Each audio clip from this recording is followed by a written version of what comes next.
Prin intermediul acestui PowerPoint, cursanții vor înțelege importanța promovării autonomiei beneficiarilor de îngrijire.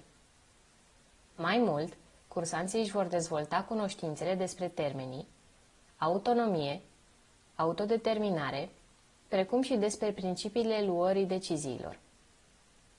Aceștia vor înțelege cum să folosească instrumentele de îngrijire centrate pe individ și resursele disponibile și vor conștientiza importanța părerilor și nevoilor beneficiarilor. Cursanții vor putea astfel să aplice aceste cunoștințe teoretice pentru a stabili obiectivele îngrijirii alături de beneficiari. În acest modul vom vorbi despre autonomie, autodeterminare și principiile luării deciziilor. Ce este autonomia? Autonomia se referă la dreptul pacienților de a accepta, refuza sau termina un tratament fără înșelăciune, influență nejustificată, acuzație, constrângere sau prejudecăți. Într-adevăr, pacienții au dreptul să ia decizii legate de îngrijirea lor medicală, fără ca îngrijitorul să încerce să le influențeze decizia.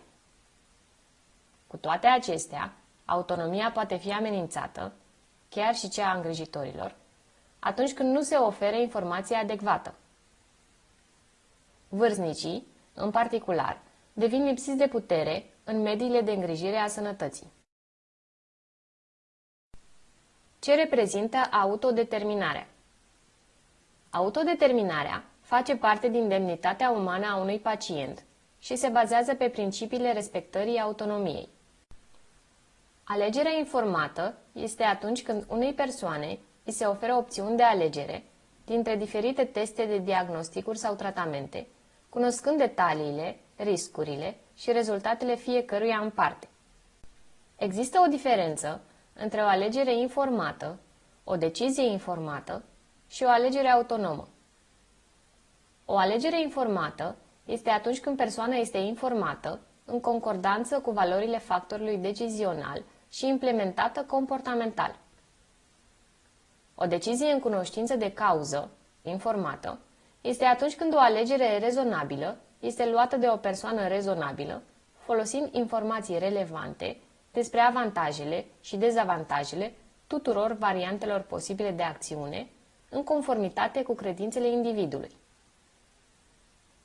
Alegerea autonomă are loc atunci când oamenii acționează în mod intenționat, cu înțelegere și fără controlul influențelor care determină acțiunile lor. Principiile cheie ale luării deciziilor sunt principii etice. 1. Respectarea pacienților în mod egal, fără discriminare. 2. Oferiți-le pacienților autonomie. 3. Fără vătămare. Nu cauzați vreun rău intenționat pacienților. Obiectivele ar trebui setate în funcție de nevoi, nu de servicii, și ar trebui legate de rezultatele pe care pacienții vor să le aibă.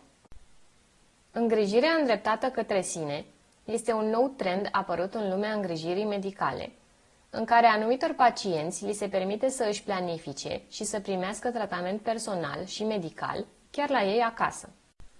Există mai multe avantaje ale modului în care tehnologia poate sprijini autonomia. Într-adevăr, tehnologia poate fi folosită ca instrument de monitorizare a simptomelor bolii și, prin urmare, oferă pacienților posibilitatea de a gestiona boala cronică.